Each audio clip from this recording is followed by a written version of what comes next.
Cardi B had that shit and do the goddamn shit, but as you see, nobody didn't really want to do no goddamn business, evidently, because when a motherfucker go to talk about, ain't nobody signing on, there's no goddamn talent, and ain't nobody finna be telling me what the fuck I can say and what the fuck I can't say, and I don't give a fuck who she. Man, this is horrible. This is horrible. I can't do it anymore. I've done it. In the words of Popeye, I've stood all I can stand. I can't stand no freaking more. This is the point I wanted to make, is that I personally, before any of this, did not like Khia. Same way with Donald Trump. I ended up voting for him. I hated that man before the election, okay? Hated his guts. But he was saying some things that spoke to my spirit, and that's why I rode with him. I'm not sure where I'm at with him right now, but that's another story. But anyway, back to T.S. Madison and Khia. Now, with them, it's like T.S. Madison, to me, ended up stealing Khia's show, basically. Khia is ratchet. Khia is extremely not what a black woman should be seen in. I get it. She is an embarrassment. I get it. But I'm saying, besides all of that, once you get past that rough exterior and really hear what she's saying, to me, she reminds me a little bit of you because of the entrepreneurship. Okay, well, hold on a second. Hold on a second. I want to talk about what you just said. You said she stole it from her. How? Because I'm behind. Well, how did she steal it from her? What happened? Okay. Yeah, that's the thing. I wanted to catch up a little bit. Okay. When they came into this, Khia was only supposed to come on the show like once. But when she came on, people liked her. Mind you, she said she'd been roasting and gagging from her couch for years by herself. But when she came on T.S. Madison's show, people didn't like her at first, but Madison brought her back, and then the show started to pick up steam. When she went in on Toya, Lil Wayne's Toya and Reginae, that's when it went viral at that point, and people really started tuning in. And every week, she was going to Candy with that, every man wants a woman. I mean, that was hilarious. I mean, it was, I know you say women can't be funny. She was one of the few women I could see. I agree with you, women are not funny, but she one of the few. She made me laugh, genuinely made me laugh. And so anyhow, the show, the thing about it is that Khia wanted to keep the show small, okay? T.S. Madison was looking for it as a way to build her brand, whereas Khia's like, I'm protective over my own shit. Ain't none of these Hollywood vultures and wolves getting ready to come in over my creative child and baby that I've grown from the ground up and trying to take it over, which is why she was saying Nicki Minaj is not getting ready to come in here and say Nicki Minaj presents the Queen's Court, because she already knew what made their show pop was that it was raw and uncut. Well, here's my question then. I still want to know, I thought you said that she brought, T.S. Madison brought her on to her show. So how did T.S. Madison steal it? Right. Okay.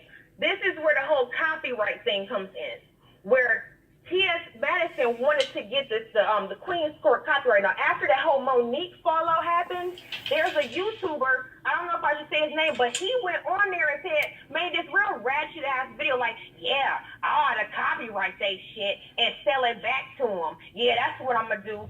Somehow T.S. Madison got hold of that video and got spooked like, Khia, we need to trademark the Queen's Court. So T.S. Madison got on the phone with her lawyers, made whatever phone calls needed to be made, and said, look, called Khia on the phone. She said Khia was in the car and said, Khia, I will trademark this, but I want to know, do I have your okay? Now, somewhere along the line, some wires got crossed, because Khia said she didn't say okay. Madison said she said okay.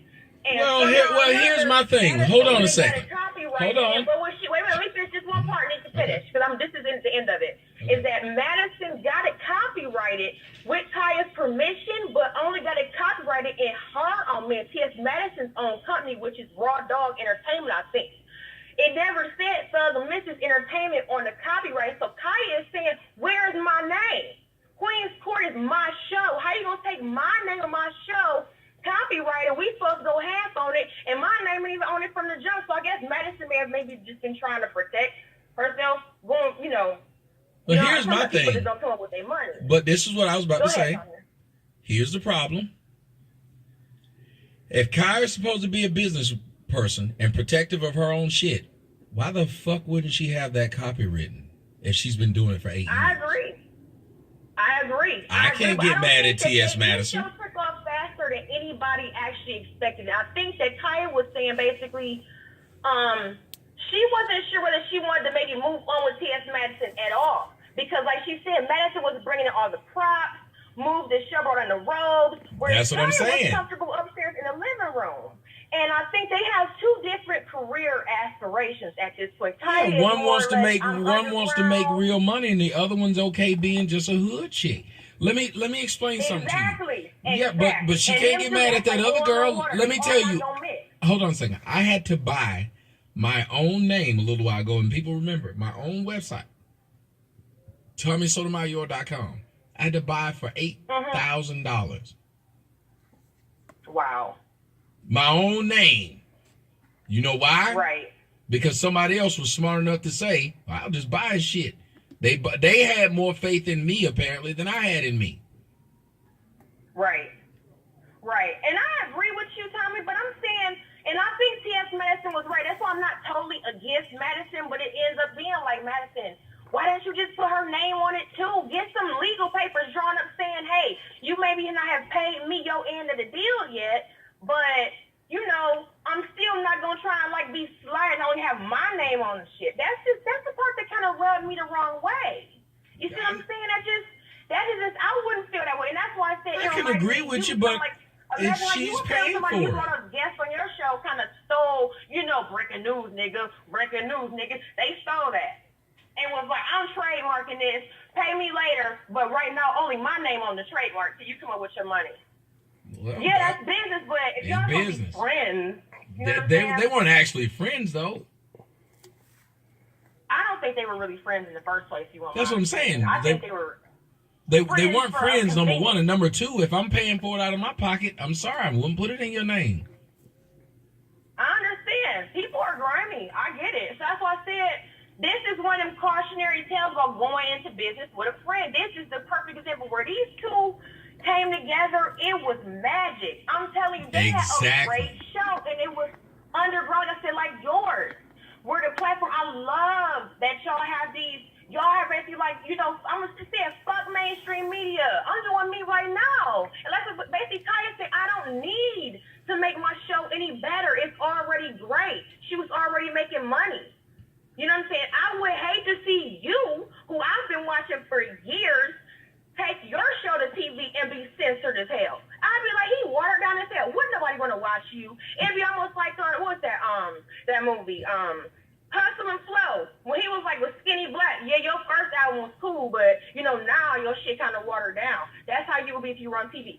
People like you, y'all YouTubers that's popping on YouTube, stay on YouTube or whatever platform lets you stay uncensored, because that is what the people want. That is what made the Queen's Court successful, is that Khia don't give a fuck. She is ratchet. She is not everybody's cup of tea. I did not watch that full video because it turns me off. But I'm saying is that with her, with all of that craziness that comes, where I think the bitch is bipolar. But I'm saying I still can hear, almost like a judge, where you can hear a bunch of bullshit, but you can still hear the point the person trying to make. And I hear that she is very protective over her creativity, which is why she said she's not swayed by money. You know how many people would have been so hyped that Nicki Minaj emailed them? There's not a soul, I think most of them would say, oh my God, it's Nicki Minaj. And they would have fell for that carrot. But Khia was like, fuck her. She's trying to get my money. Well, you heard what I said, though. That. I do. But I'm saying, you heard what I said. I said that part was the part that made the most sense to me because I understand that. Exactly. So that's where we agree. But I just wanted to call in and let you know. You try to, the way you made it seem like, you know what, you and that other person that was saying, you know, whatever y'all talking about, how is she? And people are like, you know, why are y'all defending her? And, you know, you probably type so much on the chat. I'm like, I'm not really defending her. I'm just saying I see the good in everybody. I wasn't worried about you. I wasn't worried about you defending her. My only issue. Yeah, my only issue. I've been telling my husband, like, I'm on the fence about this whole thing. No, what I'm telling you, though, what my only issue was is a simple one.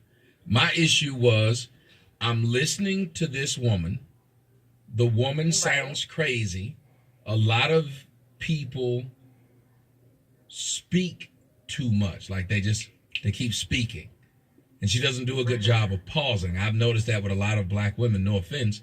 You guys don't seem to pause when you're talking to see if somebody's going to say something when you're having a discussion. Now, she wasn't having a discussion, but that's weird to me that a woman for several videos can just talk. And it's also weird to me that a woman keeps talking about how much money she makes and that she wasn't that impressed with Nicki Minaj. Because you have to understand, when she was telling the story, it was this girl's telling her such about Nicki Minaj, and her response was, and, over and over again. I'm like, wait, well, come on now. Who are you supposed to be if that's how you can speak? Yeah, I think she do put on a lot of fronts. I'm not gonna lie about that. Yes. I definitely think she do. But I could just understand. I mean, you gotta really have like ironclad balls of steel to just walk away from millions of dollars numerous times. Like when she was on Miss Rap Supreme, how she got kicked off that show years ago. Now, you might not remember that, but that was like way ago. But that's one of the times I did see. I never even, like, that song, My Neck, My Back, that is not my cup of tea. I did not rock with that song. That's why I never really liked her. I was just like, that's so trashy. It's not my thing.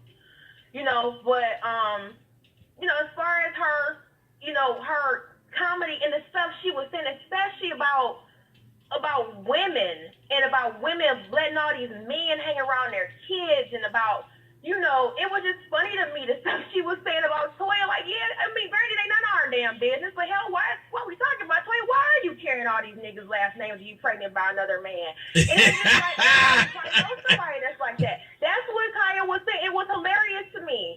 Like, you know, she said, what is Toya's original last name? First she Carter. Now she got Mint his last name. Now she pregnant by another nigga. We don't even know this nigga at all. What's his last name? And do this nigga even care? She carrying two other niggas' last names.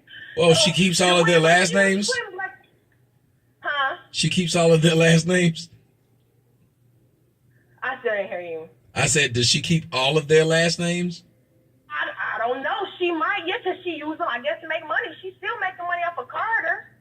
I think, and, whatever Miss hits, whatever his name is, I don't know. I don't follow these people that close. Like I said, I cut my cord with my cable. So now I just watch YouTube. Now that's how I keep up with all the fuckery and whatnot that go on in entertainment. I watch you and I watch a bunch of other YouTubers. Y'all keep me up to date. So like I said, I didn't exactly know about Toya, but that's what caught me. Then when she started talking about Reggie Nay, oh my Lord, Tommy, you have to find that. I'm going to get your email and I might email it to you, but you got to find that video because it really was hilarious about how, you know, Toya, you know, got the, Reggie don't know no better because she was raised in a trap house by a 14-year-old mother. And oh my God, she was just her mother's meal ticket. I mean, she really went for the jugular. And people don't like her because she kind of goes too far with her roast where it's actually really cutting deep. And that's where she got popular. She cut Regine way deep. Well, you got to check that out. Well, I'll take a look at all of that stuff, and I want to thank you for actually doing. T.S. Madison's titty twerking. What? Get past that, and then you can get past T.S. Madison's titty twerking. So you ain't watched the show. You ain't seen Madison be titty twerking. It's a mess. It's really, the show was a mess, but it was kind of a good mess. No, listen, when people were telling me about it, I was glad to see. I'm not one of those people. Whatever you guys do, and if enough people like it, it's just the same reason why I don't go after those hair people. If those hair people on YouTube and they get millions of views and people are watching them, then apparently that's what people want to see. Who am I to sit up there and try to say, let's flag them down? If you can't show somebody a better way, then what you're talking about ain't shit. Right. You shouldn't have to force people into it. You shouldn't have to beat people into it. You should literally be able to say, let me show you something. And that be it. Like, and let them decide. We're all grown. Right. Somebody said just watch the shows on her channel. She goes in. Vanity just sent me that message. And it's usually very funny. It's very correct, the stuff she's saying, because like you said, she's the mouth of what people are saying. A lot of the stuff she's saying about but how Tiny's ass look on her. A lot of people like about she's like, what's up with all why don't nobody talk about all our black queens getting all this plastic surgery? Look at Vivica's face. I'm sorry we call people out on your public platform, but this is just stuff she was saying these people's face, Tiny, and all that is chopped at their face. Like, what is it about our women that make us hate ourselves so much when we chop ourselves up like this? This is stuff Khia be talking about. So a lot of people, they just see all that craziness, and a lot of people, they not going to be able to get past that. But for the few of them that can, they can see she do make some valid points. Yeah. And I can see the surgery. And I do too. I'm big on Jesus. Why can't you just look like you look? Like, what's wrong with that? And I see Khia got a head full of long, look like her natural hair. Yeah, that's what she was saying too. That's all her. She got 16, 17 years of wisdom. I'm like, that's respect. You got to. This woman had her hair like this and grew her hair for 16 solid years, and it's down to her ankles damn near. Really? It's beautiful. Yeah, I was looking at that. So, like I said, that's pretty much all I had to say. I mean, other than that, I love your show. We watch you all the time. You know, I like the one girl that just called before me said, I don't have nothing negative to say. I agree with what you're saying. These black women need to get themselves together. Like I said, I'm eventually gonna try to get me a YouTube setup. I'm keto. You were saying keto. It's keto, Tommy. Keto, as in the ketogenic diet. I just said I'm patting myself on the back. I've lost in the last year 120 pounds. Last 4 months, I've lost 70 pounds. Last 4 months on the keto diet, and that's why I'm kind of a little brainy kind of girl. So I'm the keto geek. So that's me. Well, I tell you.